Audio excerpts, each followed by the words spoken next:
তোমরা সবাই কেমন আছো? আশা করি ভালো আছে, সুস্থ আছে। তো আমাদের পাশের বাড়ি বিয়ে, ঠিক আছে। কালকে সারাদিন এখানেই ছিলাম, আর এখন দেখো সানাই বাজছে। জানি না কিভাবে স্ট্রাইক দেবে, জানি না কপিরাইট দেবে নাকি।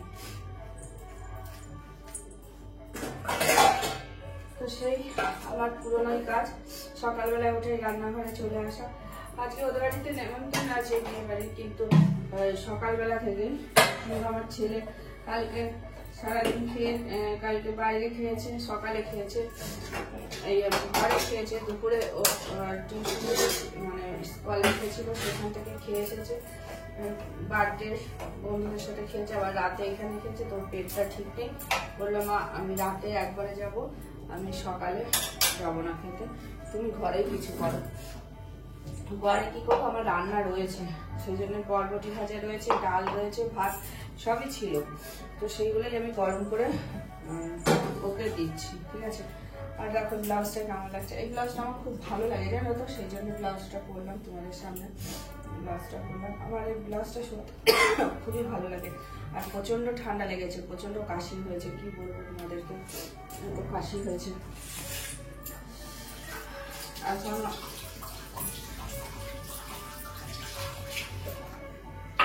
এখনো অনেক কাজ আছে, কিছু কাজ হয়নি। সকালবেলা গেছিলাম জমিতে ফুল আনতে, তো ফুল টুল নিয়ে এসেছি, নিয়ে এসে তারপরে তোমার এই একটুখানি ঠাকুর তুলে চা করলাম, চা খেলাম, খেয়ে এখন আবার চলে এসেছি রান্নাঘরে ছেলের সকালের খাবার করতে, কেননা ও খাবে না।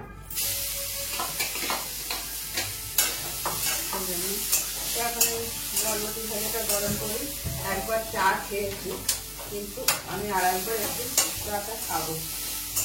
একবার চা খেয়ে আমি আর একবার চা খাবো। আর এদিকে দেখো বরবটিটা ভাজা গেছে, আর একটু ভালো করে ভেজে গরম করে নিই, তাহলে ভালো হবে। যদি তোমার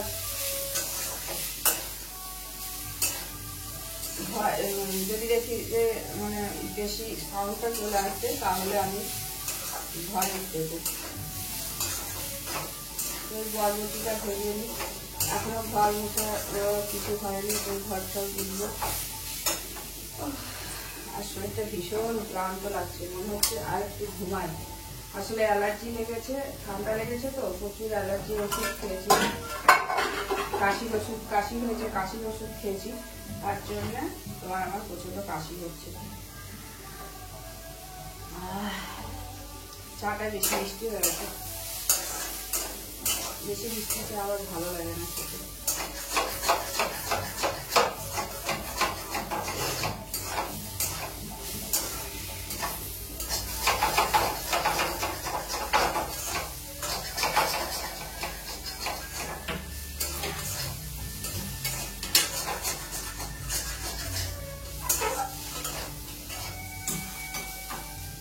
আবার এদিকে বিছনাগুলো আমার তোলা হয়নি, বিছনা তুলতে হবে, বিছনাগুলো তোলা হয়নি, জানো তো। তুলেছি, কিন্তু কালকে বিয়ে বাড়িতে গেছিলাম, তো অনেক জামা কাপড় সেগুলো সব হয়ে রয়েছে, সেগুলো ভাঁজ করবো, সেগুলো এখনো ভাঁজ করা হয়নি, সেগুলো ভাঁজ করতে হবে। আর চাটা বেশি গরম চা খেলে আমার আবার জিভটা পুড়ে যায়, তাই জন্য একটু ইয়ে করে খাচ্ছি।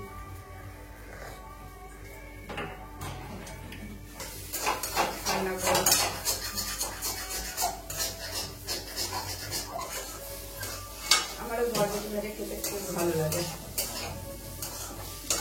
আমার বাড়িতে না ফোন করা হয়নি, মাকে একটু ফোন করবো।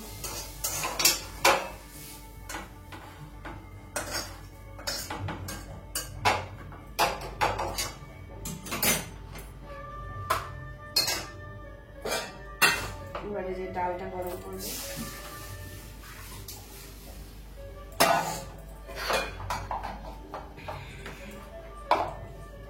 তো ডালটা গরম করে নিই, তারপরে আসছি তোমাদের সাথে।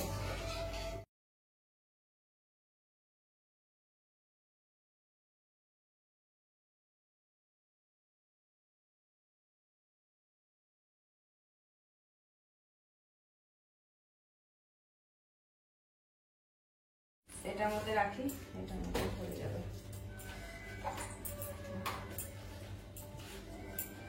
এর মধ্যে রাখলে টাটকা থাকবে, কিছু হবে না, ফুলগুলো যেরকম সেরকমই থাকবে।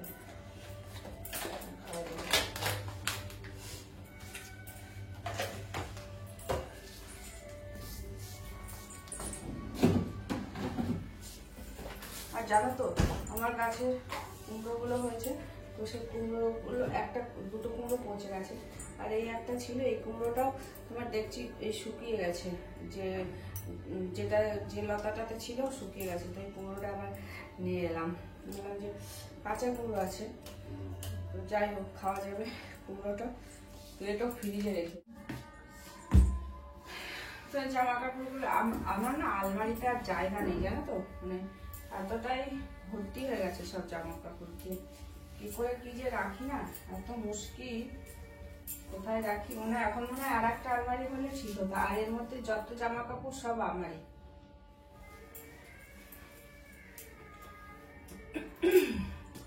আর এতদিন মানে ঠান্ডাটা ছিল না, কালকে হালকা হালকা বৃষ্টি হয়েছে আমাদের এদিকটায়, তো তারপরে দেখছি ঠান্ডাটা একটু বেশি পড়েছে। তোমাদের ওইদিকে জানি না, আমাদের এদিকে কালকে বৃষ্টি হয়েছিল, তো সেই জন্য একটু হালকা হালকা ঠান্ডা পড়েছে।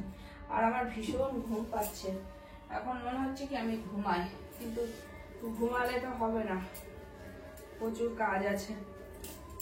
এই যা দেখেছো শাড়িটা ভাঁজ করলাম, নিচ দিয়ে খুলে পড়ে, কেমনই ভাঁজ করেছি যে নিচ দিয়ে নেমে গেছে। এখন কি ঘুমানো যাবে বলো তো? এখন তো ঘুমানোর সময় না।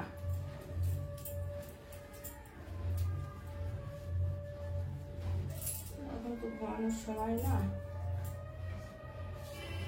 এখনো ঘর ঝাড়ু দিয়েছি, পোছা ঘর পুছবো, তারপরে তোমার বাসনগুলো রয়েছে, বাসনগুলো ধোবো, এখনো প্রচুর কাজগুলো করতে হবে, না করলে পড়ে আছে। সেই জন্য তারপরে পাশের বাড়িতে বিয়ে, এত ঘুম পাচ্ছে, মনে হচ্ছে ঘুমায় করে নি। আসলে কালকে বিয়ে বাড়ি গেছিলাম, তো বিয়ে বাড়ি আজকেই বিয়ে, অ্যাকচুয়ালি কালকের থেকে আমাদের নেমন্তন্ন। একটা সমস্যা, এই পিওর সিল্ক শাড়িটা আমি কি করে ঠিক করবো? এত সুন্দর শাড়িটা কি বলতো, দেখে একটু আয়রন করতে হবে ভাবছি। আজ পরে পিওর সিল্ক তো পরে আমার পিওর সিল্ক গুলো সবই তো এরকম কুকড়ে কুকড়ে যায়। বিয়ে বাড়িতে ভাবছি একটা আরো সুন্দর পিওর একটা জামদানি শাড়ি আছে, আমার একটা কাকিমা দিয়েছিল জামদানি শাড়ি, সেই শাড়িটাই পরবো আজকে দুপুরবেলায়। চলো, তোমাদের আবার বেশি বড় ভিডিও ভালো লাগে না দেখতে, তোমাদের এই কাজ বাজ দেখতে ভালো লাগে না, কিন্তু কি করবো, আমার তো কাজই ঘরের কাজ, বলো আমার তো ঘরেরই কাজ, তো আমাকে ঘরের কাজই করতে হবে। সেই জন্য আমি না ভিডিওটা এখানে শেষ করছি। আমি এখন বাসন ধোবো, ঠাকুরের এমনি রান্নাঘরে কিছু বাসন আছে সেগুলো ধোবো, আর ঠাকুরের বাসনগুলো ধোবো। তো ভিডিওটা এখানেই শেষ করছি। তোমরা যারা আমার ভিডিও দেখছো তাদেরকে অনেক অনেক ধন্যবাদ, অনেক ভালোবাসা। তোমরা সবাই ভালো থেকো, সুস্থ থেকো, আর আমাকে যেভাবে সাপোর্ট করছো এভাবে সাপোর্ট করে যেও, ঠিক আছে? কিসে লাগলো? ও এই যে এইটা ছিল হ্যাঙ্গারটা, তো এই হ্যাঙ্গারটার জন্য লাগলো। শুয়ে পড়েছে আর প্রচণ্ড ঘুম পাচ্ছে না, তো ঘুমের দরকার, চোখের নিচে দেখেছো কালি পড়ে গেছে, মানে ঘুমের দরকার। আর এই শাড়িটা না, পিস সিল্ক শাড়িটা কেমন টাইপের যেন হয়ে গেছে, শাড়িটাকে ভাবছি, শাড়িটা কেমন যেন হয়ে গেছে, শাড়িটাকে ভাবছি আমি নিজেই ঘরে আয়রন করব, কেননা এখনও তো নোংরা হয়নি। আমি যে শাড়িটাকে কাচাতে দেবো, শাড়িটা তো নোংরা হয়নি। এর থেকে এমনি শাড়িগুলো ভালো, সিনথেটিক পিওর সিল্ক শাড়ি এমনি ভালো, কিন্তু বাট শাড়িগুলো না কেমন যেন একবার পরলেই কেমন যেন হয়ে যায়, তাই না? তো চলো, তোমাদের সবাইকে টাটা। এখানে শেষ করছি, আবার নতুন একটা ব্লগে তোমাদের সাথে দেখা হবে। ভালো না লাগলেও দেখো আমার ভিডিওটা।